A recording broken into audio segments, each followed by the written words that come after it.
13 বছরের ক্যারিয়ারে খেলেছেন 663 ম্যাচ, কিন্তু এই দীর্ঘ ক্যারিয়ারে ইনজুরি কিংবা অসুস্থতার কারণে ম্যাচ মিস করেছেন মাত্র 6টি। অবিশ্বাস্য এই পরিসংখ্যান নিজের ঝুলিতে নিয়ে ঘুরছেন পর্তুগিজ তারকা ব্রুনো ফার্নান্দেজ।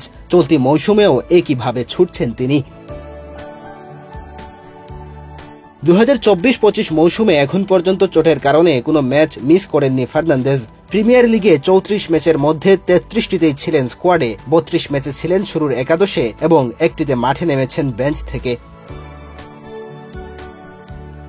ইউরোপা লিগে 13 ম্যাচের মধ্যে 12টিতেই শুরুর একাদশে ছিলেন ফার্নান্দেজ। নিষেধাজ্ঞার কারণে খেলা হয়নি এক ম্যাচ, আর যেগুলো মাঠে ছিলেন শুধু একটি ম্যাচে 81 মিনিটে তুলে নেওয়া হয় তাকে, আর বাকি সব ম্যাচে ছিলেন শেষ পর্যন্ত। এছাড়া FA কাপ ও লিগ কাপে 6 ম্যাচের প্রতিটিতে খেলেছেন তিনি। এই 6 ম্যাচের একটিতে বদলি নেমে 28 মিনিট খেলেছেন এই পর্তুগিজ তারকা। বাকি সব ম্যাচে পুরো সময় মাঠে ছিলেন তিনি। সব মিলিয়ে চলতি মৌসুমে এখন পর্যন্ত 52 ম্যাচে 4491 মিনিট মাঠে ছিলেন ফার্নান্দেজ। ফিটনেস সমস্যা ও ক্লান্তিতে ভেঙে পড়ার এই যুগে এমন পরিসংখ্যান যেকোনো খেলোয়াড়ের জন্যই অবিশ্বাস্য। তবে শারীরিকভাবে ফিট থাকার পাশাপাশি মানসিকভাবেও ফার্নান্দেজ বেশ শক্তিশালী, ভিন্ন এক ধাতুতে গড়া। ক্লান্তি শব্দটি যেন তার অভিধানেই নেই। সবশেষ ম্যাচে রিয়াল সোসিয়েদাদ ম্যাচের পর একই কথা বলেছেন ফার্নান্দেজ নিজেও।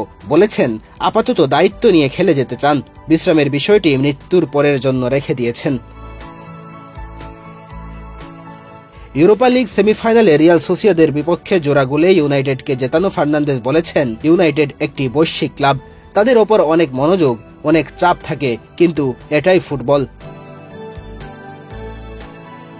বিরামহীন খেলার ব্যাপারে ব্রুনো ফার্নান্দেজের মন্তব্য, এটা এমন কিছু যা করতে সে ভালোবাসে। প্রতিবার পেনাল্টি নেওয়ার সময় সে চাপ অনুভব করে, এটা ফুটবলের ভালো দিক। এটা এমন কিছু যা সে উপভোগ করে, কারণ ব্রুনোর মতে যখন ক্যারিয়ার শেষ করবেন তখন এই চাপ চলে যাবে, তখন তিনি অনেক আরামে থাকতে পারবেন। ম্যানচেস্টার ইউনাইটেডের ফিজিও এবং কোচও ব্রুনো ফার্নান্দেজকে বিশ্রাম নিতে বললেও তাদেরকে একই কথা শুনিয়েছেন তিনি। তাদেরকে ব্রুনো বলেছেন, যখন তিনি মারা যাবেন বিশ্রাম নেওয়ার জন্য অনেক সময় থাকবে। মেহেদী হাসান তালহা, বাংলাদেশ প্রতিদিন।